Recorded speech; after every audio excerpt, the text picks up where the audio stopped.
Aeromarket TV presenta Conversaciones de alto vuelo.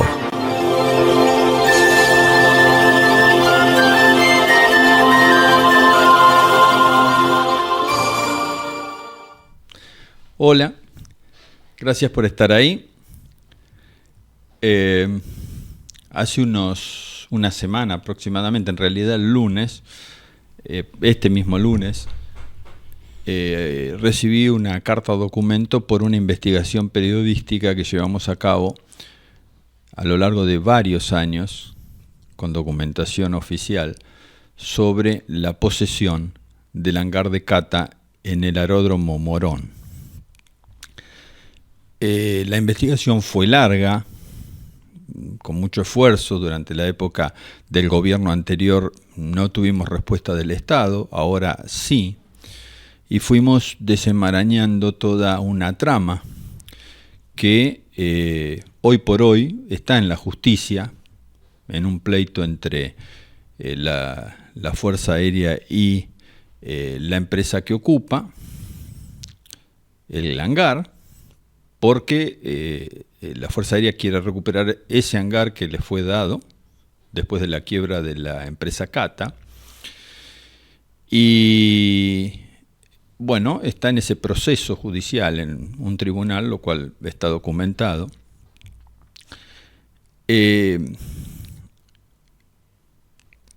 Thomas Carlyle fue un autor que alrededor de 1840 acuñó, dicen que el primero que acuñó el concepto de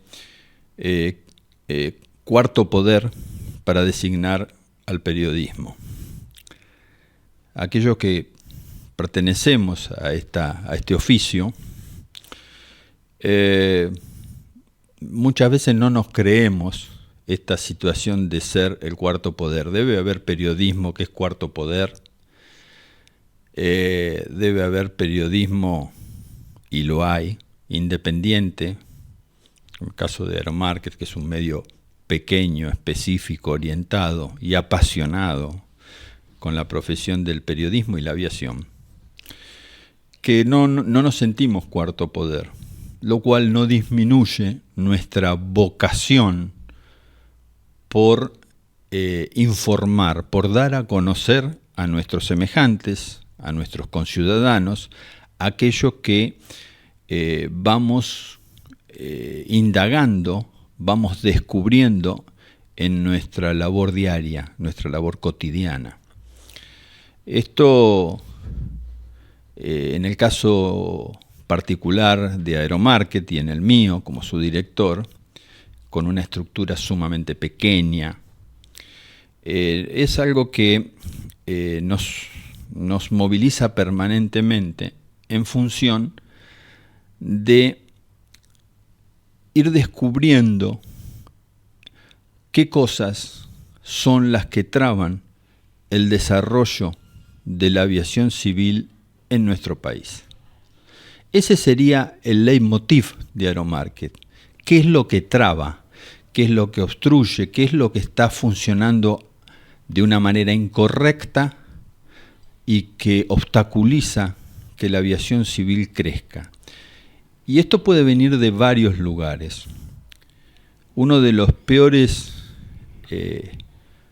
voy a usar la palabra, de las peores asociaciones que hay en el poder, no en el cuarto poder, sino en el poder o del poder, es la asociación entre grupos económicos y la política. Son asociaciones que muchas veces hasta ponen en riesgo la vida, la salud, la propiedad de los periodistas. Lo hemos visto miles de veces. Y la verdad es que en nuestro caso, la pasión es tan grande que muchas cosas nos dejan de importar en función de este deseo de informar a la comunidad sobre las cosas que están pasando y la afectan.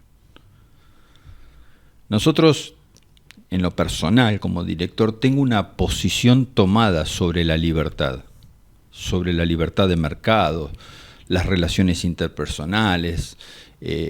Creo que en la libertad se crea más y mejor. Entonces, batalló en lo personal porque haya más libertades. Y creo que en ese sentido el gobierno, por lo menos en su discurso, está en favor de una mayor libertad para todos los ciudadanos y que a los ciudadanos les están apoyando esta idea o este discurso, que a veces se ve, a veces no se ve. Por eso a veces también resulta como contradictorio algunos ataques al periodismo y la defensa de la libertad, pero ese es otro tema. Pero esos grupos que hay económicos, políticos, respaldo a supuestas empresas, a veces nos ponen en peligro que estamos dispuestos a asumir. Y quiero señalar finalmente dos cosas en este proceso en particular en que nos manda una carta mordaza, que no nos va a amordazar, el señor Barone y Global Jet Aviation, porque hay otros Global Jet, para decir que ha sido impresionante los llamados que he recibido de la comunidad aeronáutica que me estimulan, que me apoyan y que me hacen de todo tipo de ofrecimientos, desde sus propios asesores jurídicos hasta otros ofrecimientos. Porque me dicen, ustedes tienen 35 años de trayectoria en la misma línea. Y es verdad. Nosotros, entre otras cosas, nunca hemos tenido publicidad oficial. La única publicidad oficial que tuvimos es de la Junta de Investigación de Accidentes, porque publicaba una jornada, y de la venta de unos aviones de Santiago del Estero que salió a licitación y estaban obligados a publicar, creo que tenían que publicar en periódicos orientados al mercado aeronáutico. Fuera de eso nunca hemos tenido publicidad oficial ni la tendremos. Es un resguardo que hemos tomado para no involucrarnos con el poder político. Así que esa es nuestra posición. Nos resistimos a recibir inclusive publicidad de monopolios. Así que estamos en esta situación. Hemos contestado jurídicamente y de corazón también lo que pensamos y lo que nos pasa. Y ahora les contamos a nuestros televidentes esto, disculpen que sea un poquito más largo, porque sabemos que muchos comparten, que muchos apoyos, y que es nuestro deber que ustedes conozcan lo que nos está pasando, que lo estamos tomando hasta como un desafío personal de la profesión después de tantos años de experiencia, lo cual no nos viene tampoco nada mal. Acá termina la editorial, un poco larga, discúlpenme, pero en esta vida de pasión aeronáutica en la que hablamos sobre cómo hacer una aviación civil mejor, hemos invitado una vez más a una persona muy querida en el ambiente. Gracias por estar acá, Luis. Luis Longar nos acompaña otra vez. La entrevista pasada fue exitosísima. Bueno, gracias. Los comentarios de la muchísima gente que te quiere están ahí, y otros me han llegado por otro lado. No todos escriben. Muchos dedos para arriba. Y bueno, creo que hay algunos puntos que vos tocaste, porque en este tiempo breve no se puede tocar todo, pero hay algunos puntos que tocaste que a mí me interesan mucho, porque vos has tenido la oportunidad de haber sido un oficial de la Fuerza Aérea que estuvo trabajando en contacto con la aviación civil, en la Dirección de Habilitaciones, si es que yo recuerdo bien, y que después también se integró a la nueva organización de aviación civil que fue la ANAC. Y yo quiero contarte un poco, quiero que me cuentes un poco, que nos cuentes a todos, cuando vos llegaste, cuál fue tu primera impresión, cuáles fueron tus primeros desafíos, cómo seguiste ese proceso, cómo viste a la aviación civil, y después, en toda esa evolución que te llevó a la ANAC, cómo la viste también la construcción de ese nuevo organismo con total libertad. Los temas que llevanos por el camino, yo no los voy a llevar, nos va a llevar Luis por el camino que él quiera llevarnos. Bueno, gracias Luis Alberto. Serán los nervios que me traicionan, me da un ataque de tos. Es época de tos. Bueno, no hay ningún problema. Tosé con felicidad, bueno, si es posible. Hecha esta presentación, me estás hablando de un viaje al pasado. Claro. Y para pensar también el futuro, ¿no? sí. Bueno, pero mi esposa no hace mucho me dijo, tenemos más de pasado que de futuro. Me too, yo también. Bueno, entonces creo que es la oportunidad para contar cosas, para que la gente más joven entienda más o menos este pequeño hilo histórico que puedo llegar a relatar de lo que yo hice y cómo me tocó llegar a la Dirección de Habilitaciones Aeronáuticas, un organismo del Comando de Regiones Aéreas que administraba la aviación civil. Yo venía de la parte militar, había volado varios tipos de helicópteros, importantes de helicópteros en cuanto a tamaño, prestaciones como volar en Presidencia de la Nación, un helicóptero moderno como es el Black Hawk, era el Black Hawk.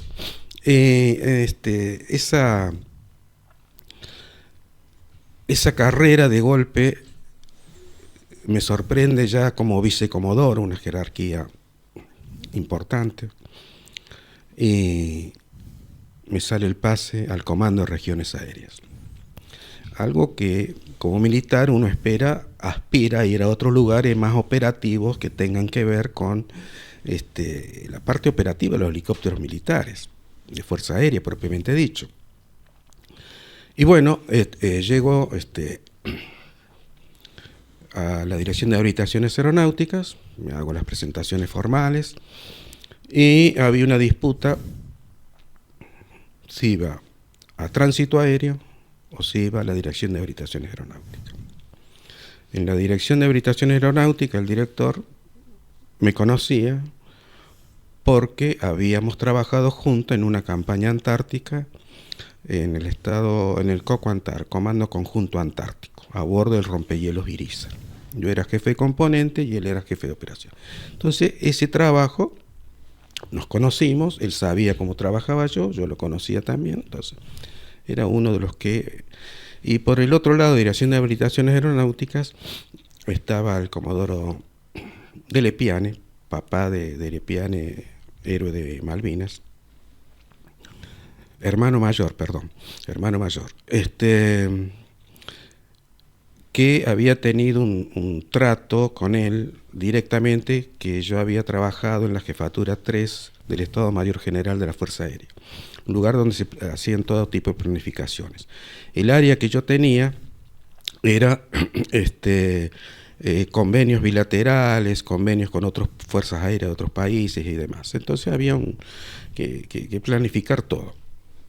A tal punto que yo hacía las notas para la designación y demás. Entonces viene Dere Piane, entonces dije, mire señor, tiene que hacer esto y esto, vaya hasta la oficina, le hacía todo el caminito. Entonces era bien visto, tenía confianza. Finalmente se impone el comodoro de Lepiane y voy a parar a Dirección de Habilitaciones Aeronáuticas. Sinceramente no tenía ni idea lo que era, no tenía la más mínima idea. Me recibe, entonces me presenta a los oficiales que estaban ahí, que no eran muchos, y bueno, dice, bueno, siempre son esos lugares, ese lugar, eran urgidos de trabajo, siempre tenían poco tiempo, rápidamente, bueno, listo, bienvenido, suerte, y bueno, y por la jerarquía que tenía, jefe de departamento, sin más ni menos, no había. Entonces, la responsabilidad llega en brazos, como una vaca en brazos, y bueno, ¿qué hago con esto? Entonces me pongo a a investigar. Bueno, hoy, ¿qué es esto? Esto es trabajo aéreo. Muy bien. ¿Cuántas personas trabajan? 2. 2 mujeres. La recordada y querida Carmen Evangelista hacía todos los certificados para el trabajo aéreo, los Z. Y entonces digo, bueno, Carmen, ¿qué tenemos acá? ¿Cuántas empresas? Y me mostró una cantidad de carpetas alojadas en una estantería. Le digo, ¿pero cuántas hay? No sé, era una barbaridad, como si yo dijera 900 empresas. Bueno, saco una carpetita, la abro, 2 papelitos, le digo, ¿pero esto es una empresa? Sí. Entonces me voy internando en la cosa. Bueno, a ver, ¿cuáles son los requisitos para una empresa? Este papel. ¿Y por qué estos 2 nada más y no tiene todo lo demás? No, pero estas son del año 75, pero no tiene validez. Bueno, así empezamos a hacer un poquito de limpieza. Voy por otro lado, miro, ¿qué son estas carpetas? Carpetas verdes, biblioratos grandes,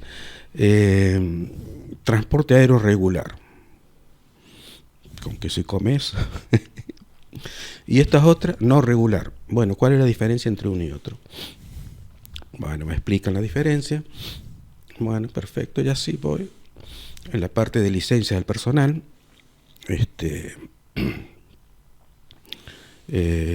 dando nombre, apelando a mi memoria, Marta Aliaga, una mujer peticita, chiquita, era la que dominaba todo, muy calladita. Le digo, bueno, ¿y esto cómo funciona? Y mira, acá funciona así, se emiten las licencias al personal, los requisitos están acá, esto viene de un documento qué requisitos se deben cumplir para obtener determinada licencia. A ver, ¿cómo es? NOCIA. Lo abro para la licencia de piloto privado y así, comercial, todos los requisitos. Fenómeno. ¿Y cómo es? Las chicas no, las chicas acá reciben de la inspección los papeles del inspector, ellos los cargan acá en la computadora, entonces salió. Bueno, ¿y qué se emite? La licencia. ¿Y cómo es la licencia? Era un cartoncito con las alitas de Fuerza Aérea, muy elemental, muy básico. Bueno, la información que estaba escrita estaba bien, pero en cuanto a la vista era muy precario. Dije, bueno, esto quién lo controla, lo hace así, bueno, y esto, bueno, firma acá, sí, acá firma el director y al dorso firma el jefe de departamento. Como usted va a venir acá, usted tiene que firmar acá atrás. Sí. Bueno. Así voy paseando. Bueno, había otro lugar donde había gente de Fuerza Aérea. Digo, gente de Fuerza Aérea con suboficiales mayores retirados que habían trabajado, volado aviones Boeing, F-28, tenían experiencia en ese tipo de aeronaves. ¿Que pertenecían a otro departamento? Era otro departamento. Seguridad operacional. Bueno, y así más o menos, bueno, despacho, el compañero a quien yo reemplazo como jefe de departamento, compañero de promoción, me dice, toma Luis, una agenda la vas a necesitar. Entonces en la primera hoja me dijo, éxito en tu gestión, mucha suerte. Ese fue lo que me escribió. Bueno, y sigo viendo el correr de los días. Había un muchacho joven, Ariel Ruiz Díaz. Digo, Ariel, sí, no, porque mi tío me hizo entrar acá para trabajar. ¿Quién es tu tío? Fulano de tal. Mira vos, sí, ¿lo conoció? Sí, lo conocí, sí, era helicópterista, sí, lo conozco. Así, entonces le digo, bueno, ¿vos qué haces, Ariel, acá? No, yo llevo la parte de aeroclubes. ¿Y qué tenemos que controlar acá? Mire, yo tengo las carpetas estas, el estatuto, las actas de reuniones, la comisión directiva, todos los integrantes, los papeles, muy bien. Dice, pero, ¿y se hacen inspecciones esto? No, hace mucho que no se hace. Yo cuando entré a trabajar hace 3 años había un armario todo lleno de cosas y me dijeron, ordena eso. Yo empecé a ordenar y traté de clasificar y vi que eran aeroclubes. Entonces ahí más o menos armé esto que usted está viendo. Ah, muy bien. Y así. Así que, perdóname sí. esta pregunta. Año, ahí estamos en 2001. el año 2001. Me siento en mi escritorio. Viene Carmen. Y me dice, hay gente que lo viene a ver. Sí, sí. ¿Quiénes son? De la Cámara Aeroaplicadores de la provincia de Buenos Aires. Ajá. La CAPBA. CAPBA. A la miércoles, dije yo, me estaba acomodando ya, sí, me dice, lo quieren saludar. Bueno, los hago pasar, yo tenía un despacho chiquito, ¿no? Bueno, pero entraron ahí Santiago Dolnon, Diego Ortega, hijo de Ortega. Ortega, de San Justo. Trabajaba en San Justo. Sí, Dieguito. El hijo, Dieguito, que falleció, pobrecito. Un accidente, me acuerdo. Sí, Diego. Jorge Malatini. Jorgito Malatini. Que eran los vocales y demás. Bueno, entonces sentaron y empezaron a hablarme de sus problemas y demás. No cazaba una yo porque no entendía, no sabía. Entonces le digo a Santiago, mire, déjeme el tema, lo voy a consultar, lo voy a estudiar y nos mantenemos comunicados. Sí, cómo no. Bueno, el problema... Una breve interrupción.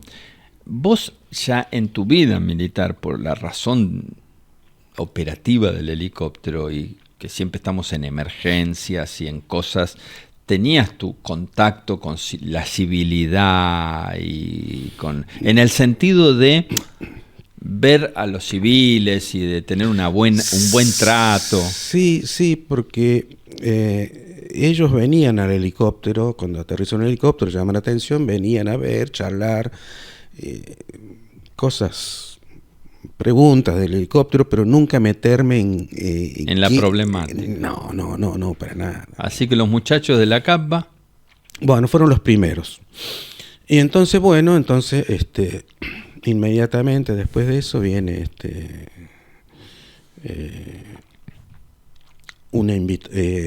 pasa el tiempo, no puedo precisar cuánto tiempo, pero me entero que estaban la Cámara estaban federados.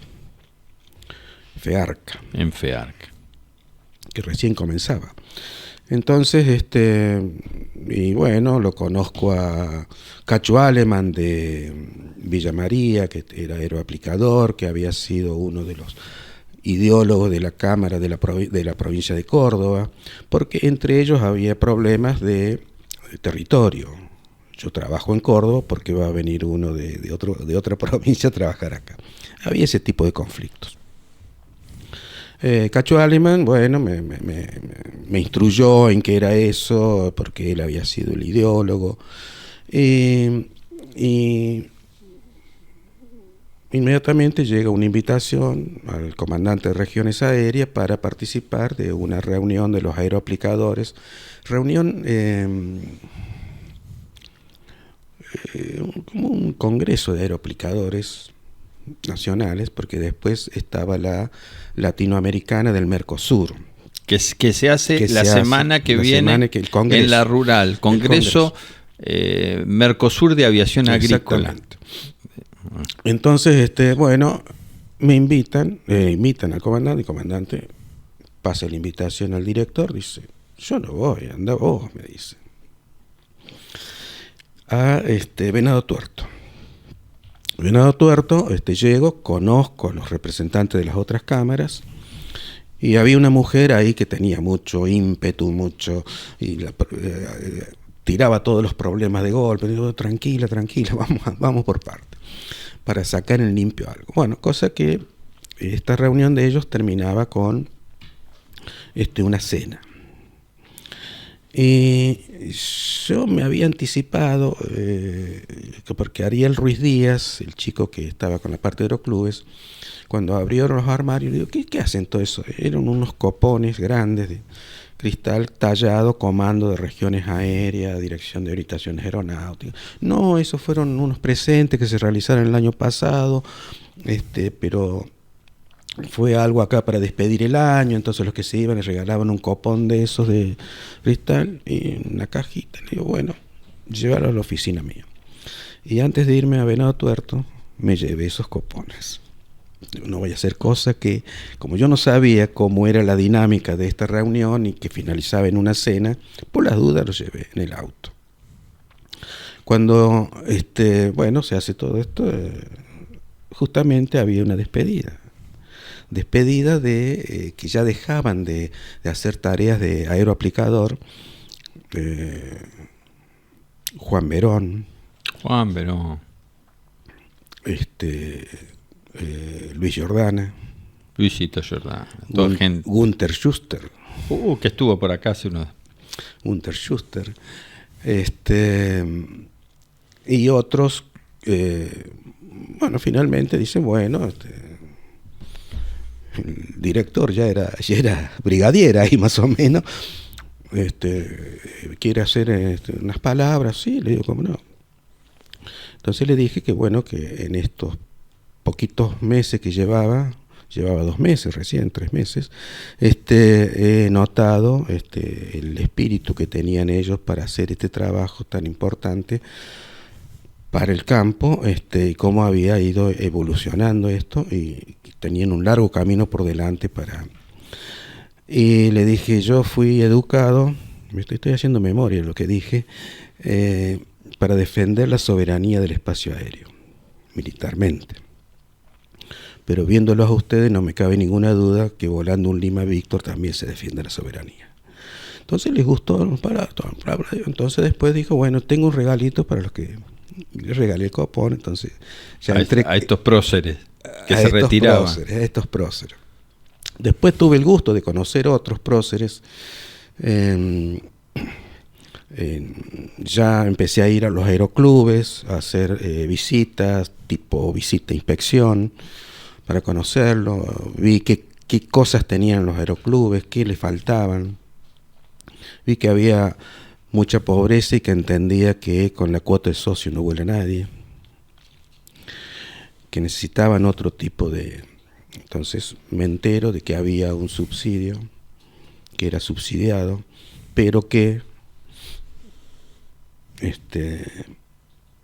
en la economía estaba a caballo, les había cortado el subsidio.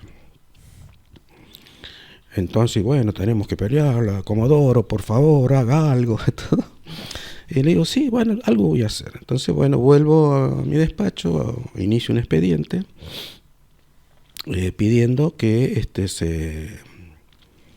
se reintegre la cuenta. Tenía un número de cuenta, la cuenta, supongamos 408, no recuerdo el número, que era una caja que se nutría de un impuesto que cobraban a los aerocombustibles y aerolubricantes a las líneas aéreas. Un porcentaje, no me acuerdo de cuánto era. Iba a esa caja que administraba Fuerza Aérea para la subvención de combustible o reparación de aviones, ese tipo de cosas.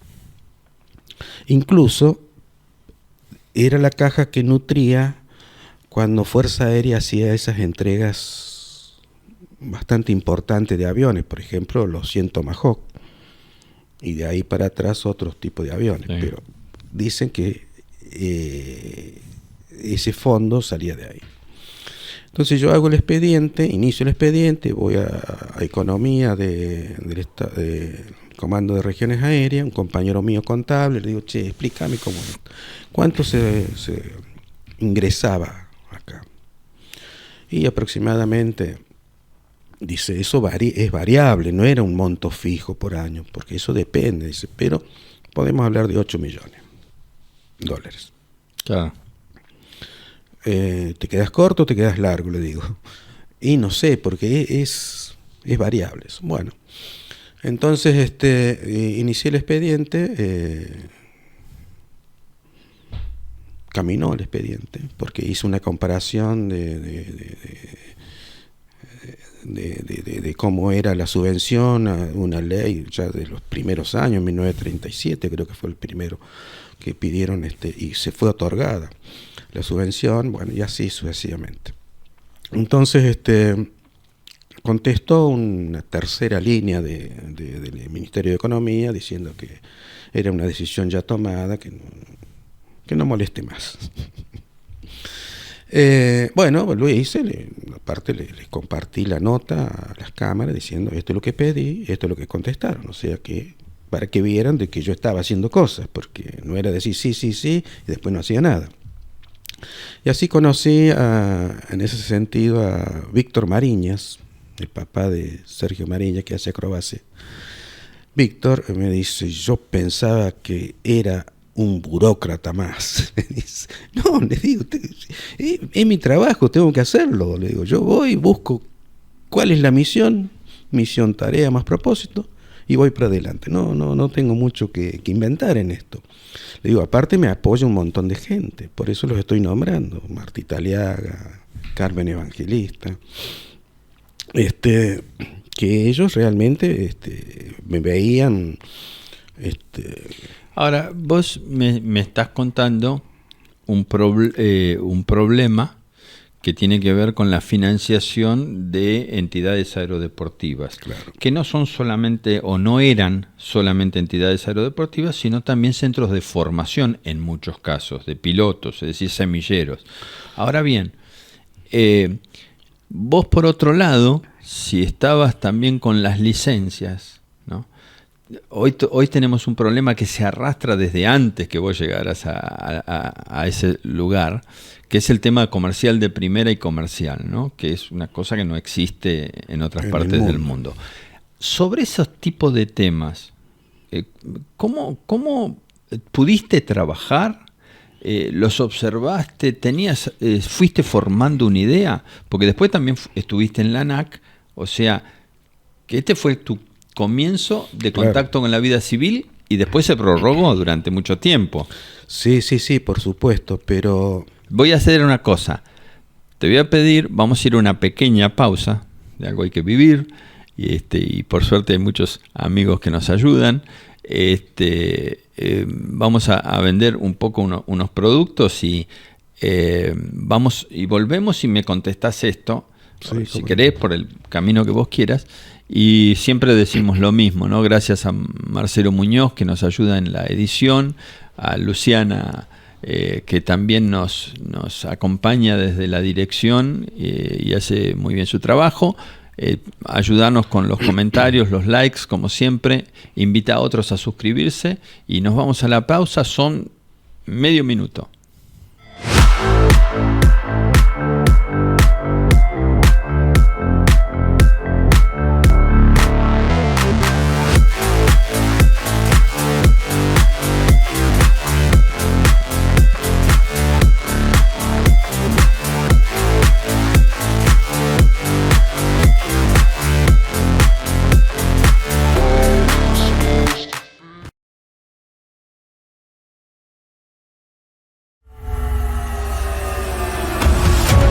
Ahora cualquiera puede aterrizar un Cirrus con solo pulsar un botón.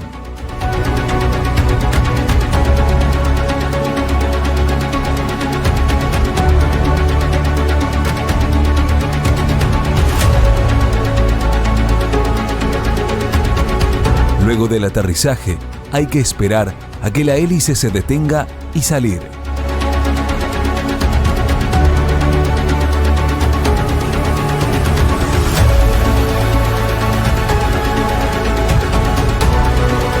En un Cirrus, la seguridad siempre está al alcance de la mano.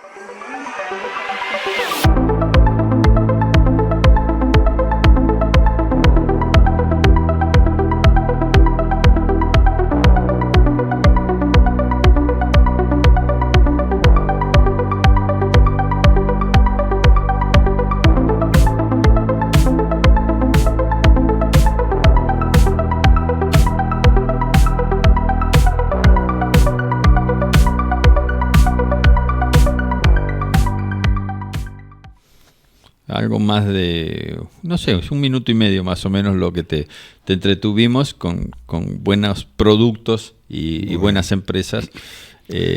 Así que bueno, te dejé planteado acá un poco esta cuestión que le podríamos añadir foliado y otras cosas que son muy sensibles al mercado de los pilotos y de los técnicos. Sí, entiendo. Que lo habrá sufrido también.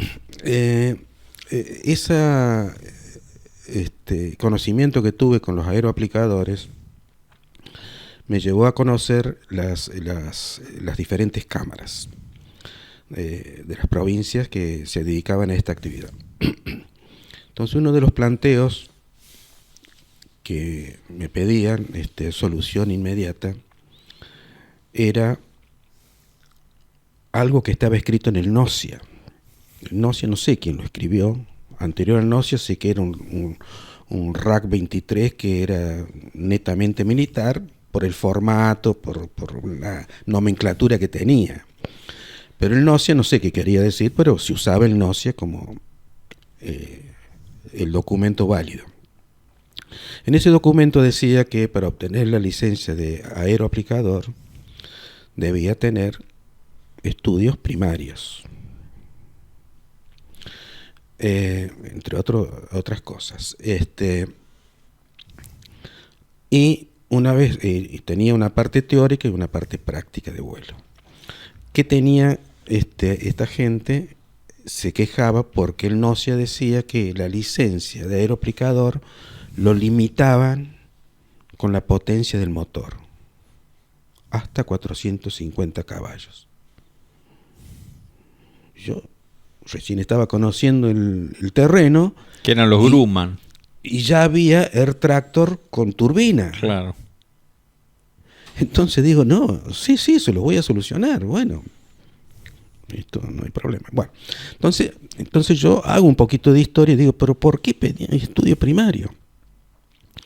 Porque cuando empieza esta actividad de aeroaplicadores, empieza ya con la plaga de langosta y un poco más atrás también. Entonces, no me voy a extender porque hay historias muy lindas ahí, pero de dónde vinieron los primeros... Ya lo estamos invitando a la tercera charla. ¿Quién enseñó a fumigar acá? Bueno, cosas así que fui aprendiendo de conocer esta gente. Entonces, me reuní con una cámara, con la otra cámara, y para movilizarme hice un requerimiento operativo, como dice la parte militar. Yo tenía una necesidad y pedí 3 vehículos tipo Kangoo, para movilizar los inspectores, porque no podíamos depender de que nos lleve siempre Aerolíneas Argentinas, que ya teníamos conflicto por usar pasajes que perjudicábamos la venta de pasaje en el avión, porque viajaban los inspectores y no había un control bien preciso de eso. La aerolínea argentina tenía solamente disponible un asiento para el inspector que va a inspeccionar el vuelo, no para llevar otros inspectores. Pero bueno, usos y costumbres, se fue degenerando eso y se utilizaba eso para ir de inspección. Entonces yo pedí 3 camionetas Kangoo, le pedí todo, bueno, fenómeno. Pasó un tiempito, me las compraron. Entonces le digo, bueno, las guardo en tal lugar, hacemos toda la distribución, y me dan 2 nada más. Y me enojé, me fui a ver al brigadier, comandante de regiones. Le digo, señor brigadier, no es posible, yo hago requerimiento operativo porque yo tengo la necesidad. Y me dice, no, bueno, pero es que yo también necesito. Bueno, haga un requerimiento, usted es brigadier y yo, bueno, hagamos una cosa, dice, vos hablas 3 simultáneamente, no, 2 y 1 de reserva. Bueno, mientras está reserva la uso yo.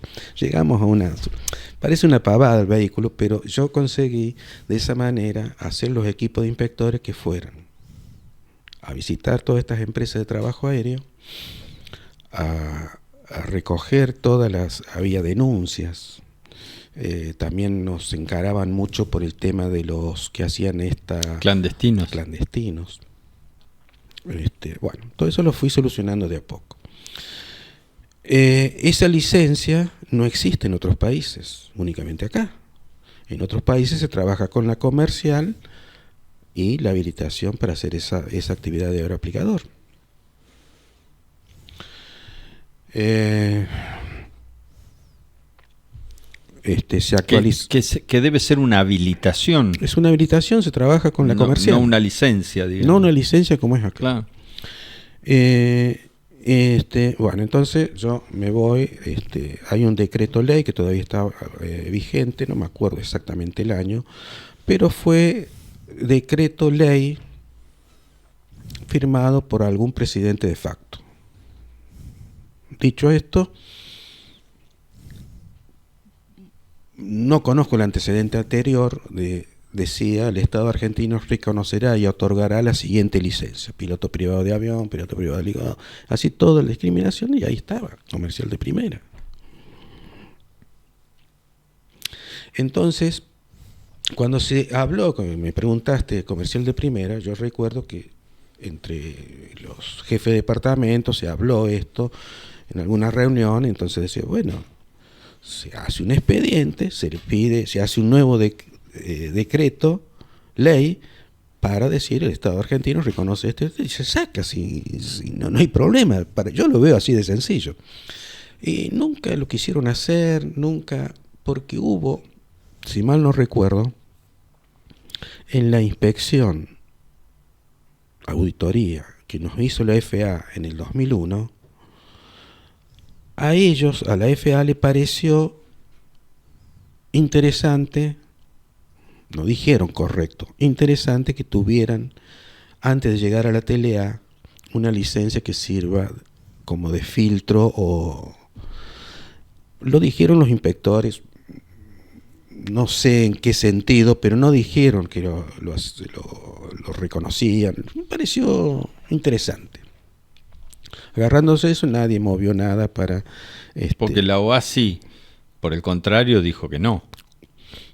Digamos, dice claro, que no. Claro, pero yo estoy hablando de la FAA, que fue la primera inspección que yo viví. Sí. Antes no había venido la FAA. Claro, a vos te tomó justamente la pérdida de la categoría, ¿no? Claro. Claro. Después vino OASI y vino asesoramiento. Claro. Para recuperar la categoría. Que se recuperó. Y en esa etapa yo recuerdo haber un inspector que me decía, no, Luis, quiero hablar español. No, quiero practicar. Bueno, mejor, te agradezco, porque a mí me costaba armar la frase y expresarme. No era fácil para mí. Entonces, este señor Michael, no me acuerdo el apellido, medio pelirrojo, gordito, me dice, Luis, quiero conocer una escuela donde aprenden a volar los pilotos. ¿Y qué hice yo? Lo llevé a Quilmes. Con la Kangoo, lo llevé a Quilmes. Y en Quilmes está la escuela de vuelo, no me acuerdo cuánto, pero... ¿Basa? ¿Estaba Basa? No. Sí, no recuerdo, sinceramente. Pero tenía buenas instalaciones, tenía entrenador terrestre, yo lo veía bien. Walter Francón era el dueño, no sé si les habrá vendido después, no lo sé. Entonces quedó maravillado. Esto está muy bien, excelente, felicitaciones. Ese entrenador, ¿qué categoría tiene? No, pero usted tiene que pedir otra categoría, porque eso, usted le cambia esto y sube de categoría. Bueno, no, bien. Finalizado eso, me dice, bueno, Luis, otro día me dice, quiero conocer dónde aprenden el trabajo de aeroaplicación. Consulto yo a mis que han llegado. No, dice, lo mejor que tenemos es en Zárate, aeródromo en conflicto. Ahora, hoy. Había al fondo, aparte de los planeadores, al fondo había una Lo escuela. habilitaron, lo habían suspendido la semana pasada, le contamos a la audiencia, ahora está habilitado Zárate nuevamente. Bueno, al final de los hangares de planeadores había un hangar muy lindo, no me acuerdo ahora el apellido, una lástima, porque realmente tenía muy lindas instalaciones, inclusive una placita de juegos para chicos, muy pintoresco el lugar. Y el INAC con también sombrillo. estaba como escuela de aeroaplicadores. Sí, pero acá en Morón. En Morón, sí. Y este hombre utilizaba un PA-12. No me puedo, es una lástima que no me acuerde la película. Bueno, lo llevé ahí, vio el aula, vio el avión, vio la placita para los chicos, vio todo, que estaba todo ordenadito, todo, dice, bueno, superada la aprobados. El INAC sí tenía, a raíz de que yo me dedicaba mucho a los aeroaplicadores, quería ver qué era, hice el curso acá en el INAC para ver de qué hablaban, plaga animal, plaga vegetal, costos, todas las materias. Cursé ahí, pero no para trabajar, sino para entender la problemática de eso. Y tenían aviones, el Pauni biplaza. Paro ahí. Hizo el curso para entender cómo era el trabajo, digamos, ¿no? Muchos deberían seguir esa si no lo saben, bueno, voy a tratar de comprenderlo. Claro, exactamente. Bueno, yo me tomé el tiempo, salía del edificio Cóndor, me venía a Morón, que era a la tarde-noche las clases, estuve ahí.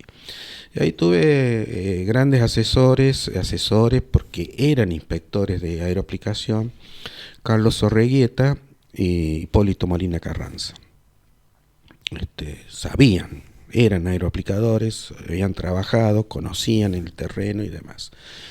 Bueno, hice eso y después el tema de que quedó pendiente, porque dentro de esas licencias que yo te nombré que están en ese decreto ley, figuran las licencias de piloto privado, de autogiro y piloto comercial.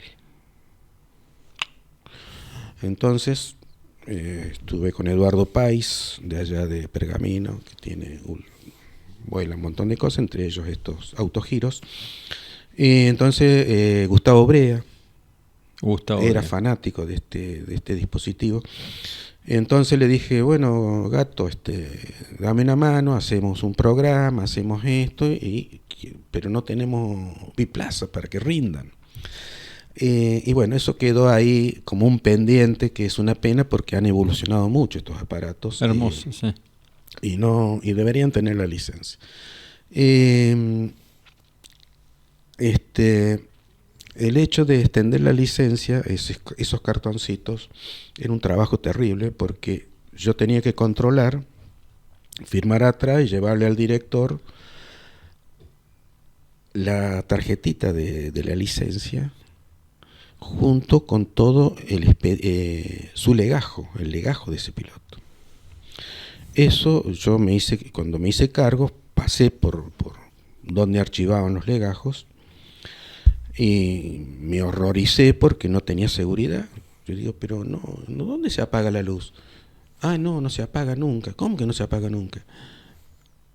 No tiene una llave. No, bueno, hacer la llavecita, conseguir eso, moverme en cosas. Porque los legajos no se guardaban en una caja de seguridad ni nada por el estilo. Eran muchos, claro. Eran muchos legajos. Había legajos, libros, que es una pena, lo voy a contar porque me da pena cuando destruyen esas cosas. Voy y reviso donde estaban los legajos, que estaba en un subsuelo del edificio Cóndor. No tenía seguridad, logré la electricidad, todo lo demás, las llaves, y me explicaran qué eran esos legajos, y el legajos históricos. Entonces, hacemos un poquito de historia. Los primeros libros donde se asentaban la obtención de las licencias, las diferentes personas, había registro en el año 1921. Los anteriores a esa fecha los tenía el Aeroclub Argentino. Nunca los vi en el Aeroclub Argentino, pero sé que era así la cosa. Entonces, cuando yo veo esto, quiero digitalizar todo esto porque se quema esto y yo no tengo nada. Otra idea, no, hay que microfilmar porque la ley dice que tiene que estar. No, yo quiero algo más rápido. Claro. Bueno, yo quería, Lo llevo al comandante, le digo, mire, yo recibí esto, yo soy responsable de esto, pero si esto se prende fuego, a mí me cuelgan en Plaza de Mayo. No, bueno, lo vamos a hacer, qué sé yo. Bueno, me compraron, conseguí el presupuesto, lo elevé todo para hacer estanterías ignífugas que se cierran y van sobre rieles, que son las que tenía la ANAC, se las llevó la ANAC. Nos queda un rato. ¿Vos ahí estuviste hasta qué año? Ahí en la DHA, ahí ya, yo estoy contando muchas cosas que sucedieron en 4 años. Ya en el... Bueno, fueron 4 años, pero claro, digamos, te fuiste de una... No, de ahí salí de la DHA y fui jefe del proyecto IASA. Está bien. Traducido era hacer las RAC. Ok. Porque nuestros documentos no servían. Recién ahí se comenzaron a hacer. Había ya un equipo formado de comodoros retirados que habían sido pilotos de línea aérea que hacían la RAC 121, 135 y así. Entonces yo voy a parar ahí porque el que estaba, Guillermo de Estefanis, se fue, lo destinaron a un país de África a imponer las normativas de OASI y demás cosas, por un país que no tenía nada, fue para allá. Entonces me sacan de ahí y me ponen el proyecto YASA. Llego ahí y digo, bueno, ¿qué tarea tengo que hacer acá? No había nada, ¿qué hace un departamento sin misión? Bueno, me la inventé yo mismo, me la autoimpuse y tuve la precaución de no poner que yo entendía nada de eso, yo no entiendo nada acá.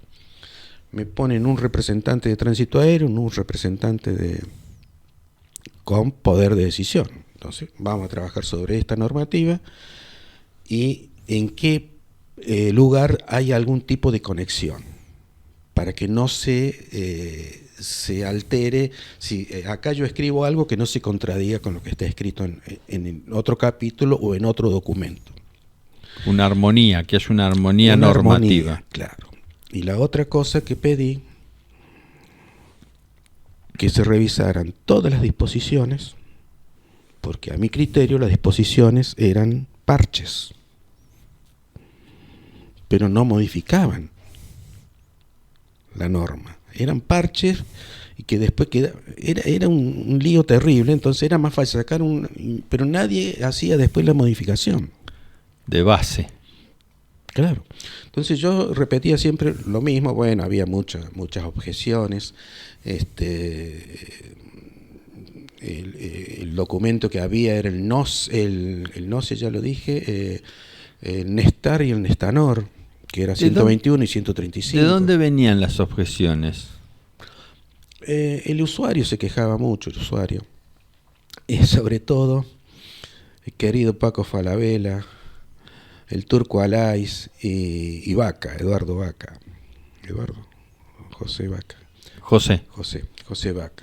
Siempre me acuerdo que yo trabajé en eso y se hacía una reunión cada tanto con los diferentes sectores de la aviación civil y se comían unas empanadas y discutía un poco y después se comían unas empanadas, se tomaban un vino y eran todos amigos. Pero en la crítica era un lugar difícil porque estaban todos reunidos, entonces se mezclaba el transporte aerocomercial con el trabajo aéreo, con las azafatas, cada uno hacía protesta. Ahora, ¿cuál era en ese intercambio? Porque vos estás en un mostrador, enfrente tenés el que va a ser afectado por la norma, que por distintas razones yo te diría que reacciona siempre. ¿Por qué? Primero porque somos seres humanos y nos gusta quedarnos en el lugar que conocemos, o la zona de confort. Pero por el otro lado, porque, escúchame, vos no sabés a qué presiones estoy sometido yo en mi trabajo cotidiano. ¿Ahí cuál fue tu actitud? En esa presentación, que los nombré porque los respeto y los quiero mucho, Paco. No, sí, José. yo sé que te quieren mucho, yo sé. Pero era parte del folclore, no había agresividad ni nada. Y el Turco Alay, pobrecito que falleció, también era muy buena persona. En esa presentación yo no participaba, pero yo me mareaba con tantos problemas que planteaba un sector, el otro sector y demás. Y yo no quería ir a esa reunión. Entonces, el jefe, el comandante, me dice, no, me tenés que acompañar. Y cuando está en todo ese revoltijo de cosas, bueno, y dice, bueno, y ahora, por último, el Comodoro Longal les va a decir de la RAC. Y yo, ¿viste? Tuve que salir al aire y explicar sin ninguna preparación qué miércoles era. Entonces, son inentendibles, ¿a quién se le ocurre hacer eso? Bueno, me acuerdo de esa palabra, inentendible. Bueno, le digo, pero pido colaboración a todos ustedes. Y la primera papeles que me arrimó fue justamente Paco Falabella. Con las objeciones me decía, esto no me gusta, esto no, pero poneme por qué, y qué, bueno, más o menos fuimos como. Y después otro que me dio una persona, una mujer, Isabel Fernández Raca. En esa reunión estaba, ella no recuerdo qué sector participaba, pero levantó la mano y dice, Luis, contá con mis... abogada, hija de Raca. Claro, exactamente. Contá con mi asistencia legal, lo que necesites, yo te doy una mano para todo esto, es muy importante. Bueno, ella... Pero tenías una actitud, digamos, receptiva. Sí, a mí me gustaba conciliar. Sí, yo recibía, no es que recibía y después conciliaba, buscaba el equilibrio para hacerlo. Mira, Luis, se nos fue el tiempo, pero ya estás convocado, digamos. Vamos a seguir con la segunda parte.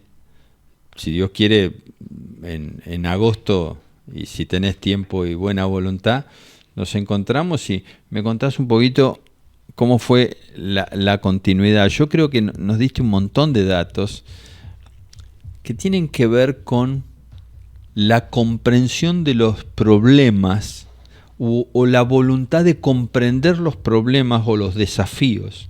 ¿No? Misión y propósito, hablaste vos, que es parte de la formación militar, ¿no?